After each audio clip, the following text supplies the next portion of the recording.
कौन से UPI payment से आपका पैसा खर्च होगा एंड क्या आपको वो पैसा देना पड़ेगा या फिर नहीं, इसके बारे में डिटेल्स में इस वीडियो में बातचीत करेंगे।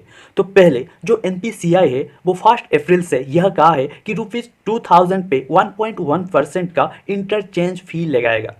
तो पहले जानते हैं कि ये इंटरचेंज फी क्या होता है एंड कैसे अट्रैक्ट होगा। एनपीसीआई ने यह कहा है कि सर्टेन मर्चेंट ट्रांजैक्शन, जो कुछ ट्रांजैक्शन मर्चेंट पे होंगे जैसे कि वॉलेट से, स्मार्ट कार्ड से, वाउचर से, मैग्नेटाइज चिप्स एंड कुछ वॉलेट्स जैसे कि Paytm wallet, PhonePe wallet, Amazon पे, मोबीक्विक पे, ये जो 2000 का रूल लगेगा जो कि 1.1% का चार्जेस लगेगा।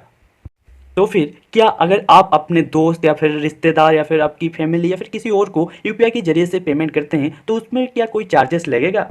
तो आंसर है नहीं लगेगा। पीयर टू पीयर यहाँ पर दिया गया है, यानी अगर आप एक बैंक से, यानी आप अगर पेटीएम पेमेंट बैंक से अगर आप एसबीआई को ट्रांसफ़र करते हैं या फिर आप एसबीआई से अगर आप एक्सिस बैंक को ट्रांजैक्शन करते हैं थ्रू यूपीआई, तो उसमें कोई ट्रांजैक्शन फी नहीं लगेगा। एंड यहाँ पर दिया गया है पीयर टू मर्चेंट, यानी एक बैंक अकाउंट से अगर आप मर्चेंट को ट्रांजैक्शन करते हैं तो यहाँ पर फर्दर क्लैरिफाई किया गया है कि अगर आप एक मर्चेंट को 50,000 से ज़्यादा यूपीआई ट्रांजैक्शन होता है तब उसमें उसका फ़ी लगेगा। फर्दर यहाँ पर लिखा गया है, आप पढ़ सकते हैं कि फैमिली फ्रेंड्स को या फिर स्मॉल बिजनेस के ऊपर कोई फीस नहीं लगेगा, आप पढ़ सकते हैं ये। अब अगर आप के पास एक पेटीएम और फ़ोनपे वॉलेट है एंड आप एक दुकान के पास जाते हैं, एक फ़ोनपे का क्यूआर कोड वहाँ पर लगा हुआ है, आप उसमें स्कैन करते हैं एंड आपकी पेटीएम वॉलेट से 2000 रुपीज़ आप उस पेटीएम मर्चेंट जो है शॉपकीपर का उसमें देते हैं, तब क्या होता है, तब क्या होगा, शॉपकीपर को वो जो 1.1% है वो जो फ़ोनपे या फिर किसी भी स्कैनर लगाया होगा तो उन कंपनियों को, यानी फ़ोनपे की स्कैनर अगर लगाया होगा तो फ़ोनपे को वो पैसा पे करना पड़ेगा।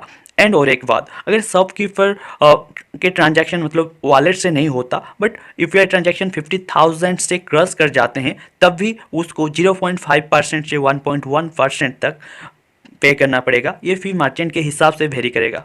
जैसे कि मैंने बताया कि 50,000 रुपीज़ से ज़्यादा का ट्रांजैक्शन अगर मंथली होगा तभी आपको मतलब छोटे जो मर्चेंट्स है उनको पे नहीं करना पड़ेगा। जो मीडियम मर्चेंट्स यहाँ पर लिखा गया है, यानी 50,000 से ऊपर जिस मर्चेंट का यूपीआई ट्रांजैक्शन होगा उनको ये पैसा देना पड़ेगा। मतलब 2000 से ज़्यादा का अगर ट्रांजैक्शन एक कस्टमर करता है वाया वॉलेट के जरिए से, या फिर जो फ़ोनपे क्यूआर कोड है वो एक एग्जाम्पल है, इस वीडियो को पॉज करके आप पढ़ सकते हैं। बट ये देखिए यहाँ पर ये लिखा गया है कि हाई वैल्यू ट्रांजैक्शन, यानी ज़्यादा पैसा जहाँ पर ट्रांजैक्शन होगा वहाँ पर ये इम्पैक्ट करेगा। एंड जो पैसा जो लग रहा है मर्चेंट्स को वो आम आदमियों तक मतलब कस्टमर पे वो चार्जेस लगा सकते हैं। ये इकोनॉमिक्स टाइम्स का आर्टिकल है तो इसको मैं डिस्क्रिप्शन में दे दूँगा, पढ़ लीजिए।